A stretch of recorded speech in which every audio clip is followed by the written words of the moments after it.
Good morning everyone. Welcome back to our NEET IT JEE Chemistry YouTube channel. In today's class we are going to discuss organic chemistry and chapter will be General Organic Chemistry. Question based on hyperconjugation and acidic strength. First question is which of the following CH bonds participate in hyperconjugation।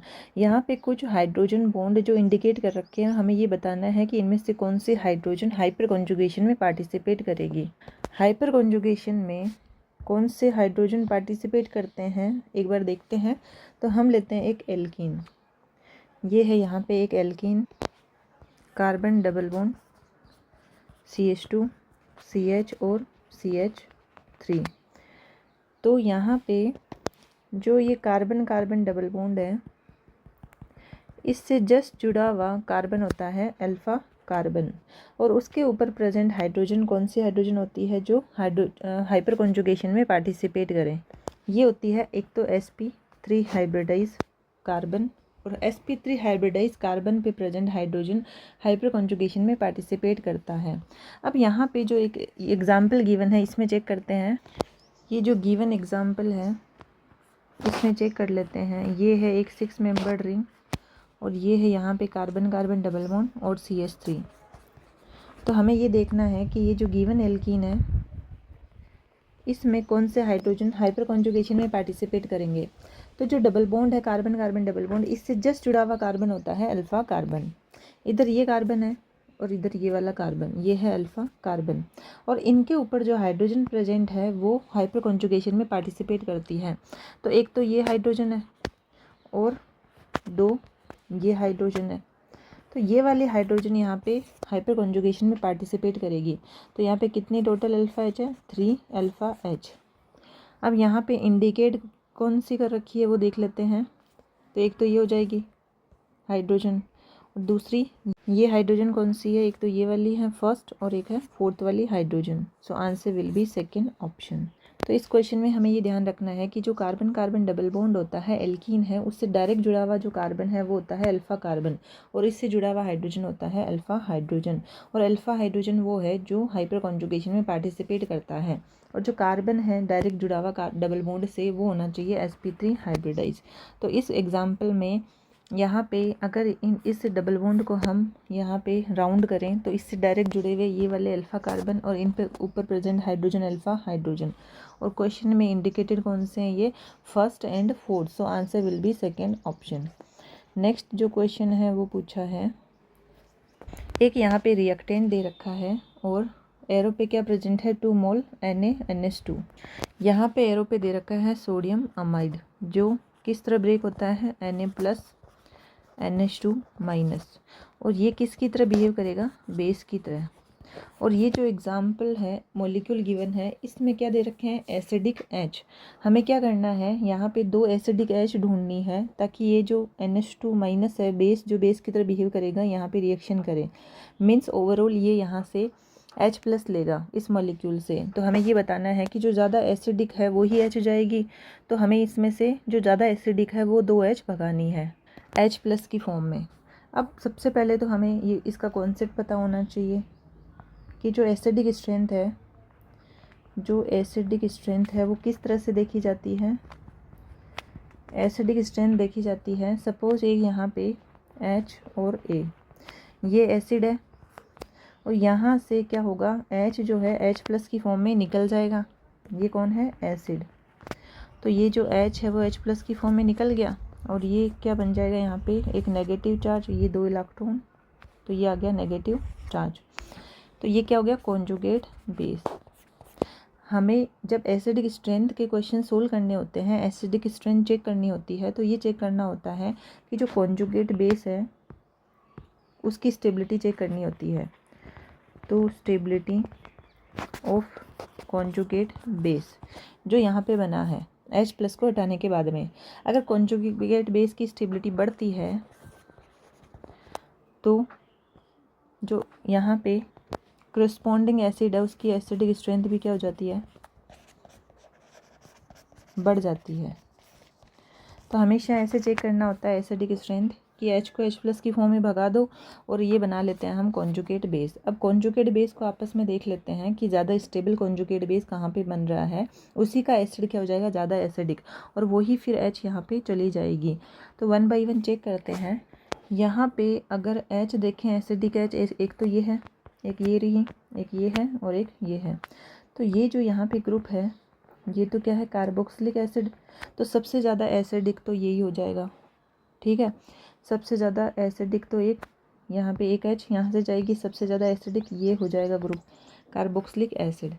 इसके बाद check करते हैं, अगर यहाँ से H+ भगाते हैं, यहाँ से H+ भगाते हैं और यहाँ से H+ भगाते हैं, तो एक तो ऑक्सीजन पे नेगेटिव चार्ज आता है और एक कार्बन पे नेगेटिव चार्ज आता है। अगर हम यहाँ पे देखें कि जो इलेक्ट्रोनेगेटिविटी है वो ऑक्सीजन की ज़्यादा है, तो नेगेटिव चार्ज ज़्यादा स्टेबल इलेक्ट्रोनेगेटिव एटम पे होगा। तो यहाँ पे जो कॉन्जुगेट बेस है वो देखा जाए तो स्टेबल कहाँ पे होगा, जब O पे माइनस चार्ज आता है, ना कि कार्बन पे नेगेटिव चार्ज। तो यहाँ पे ये तो लेस एसिडिक हो गया।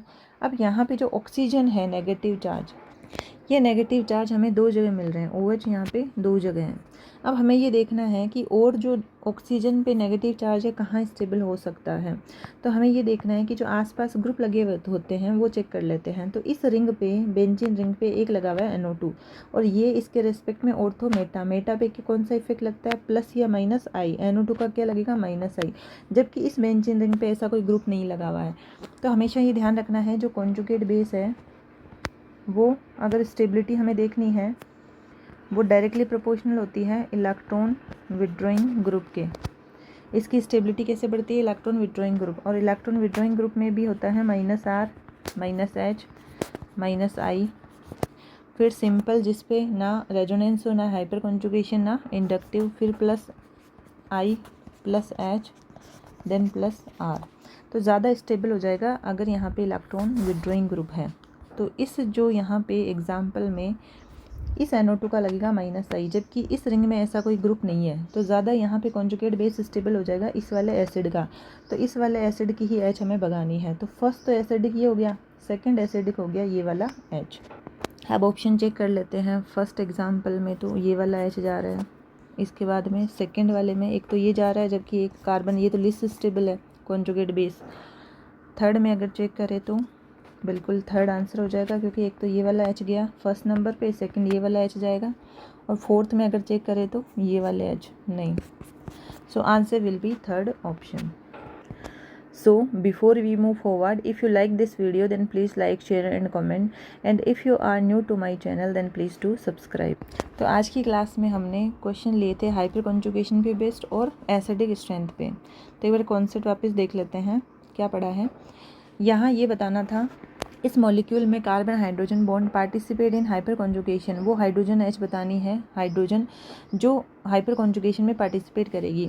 तो हमें ये ध्यान रखना होता है कि जो alkene carbon carbon double bond है उससे जस्ट जुड़ा हुआ कार्बन एक तो sp3 होना चाहिए, और ये कार्बन होता है अल्फ़ा कार्बन, और इससे जुड़ी हुई हाइड्रोजन होती है अल्फ़ा हाइड्रोजन, यही पार्टिसिपेट करती है हाइपर कॉन्जुगेशन में। अब हमने यहाँ पे मॉलिक्यूल लिखा, इसमें कार्बन कार्बन डबल बॉन्ड है, इसको यहाँ पे हमने राउंड किया, इससे जस्ट जुड़ा हुआ कार्बन एक तो ये है और इससे जुड़ा हुआ कार्बन एक ये है। ये कौन से कार्बन है, अल्फ़ा कार्बन, ये है अल्फ़ा कार्बन, और इन्हीं के पास में जो हाइड्रोजन प्रेजेंट है वो हो जाएगी अल्फ़ा हाइड्रोजन, अल्फ़ा हाइड्रोजन। तो ओवरऑल यहाँ पे कितने अल्फ़ा हाइड्रोजन है, 3। अब ये वाली हाइड्रोजन इस क्वेश्चन में कहाँ पे इंडिकेट कर रखी है, एक तो ये रही फर्स्ट और एक है यहाँ पे फोर्थ, कहाँ पे है ये, option number second. So answer will be second option. इसके बाद में नेक्स्ट क्वेश्चन में क्या पूछा था, हमें यहाँ पे एक मॉलिक्यूल दे रखा है और एरो पे क्या दे रखा है, बेस।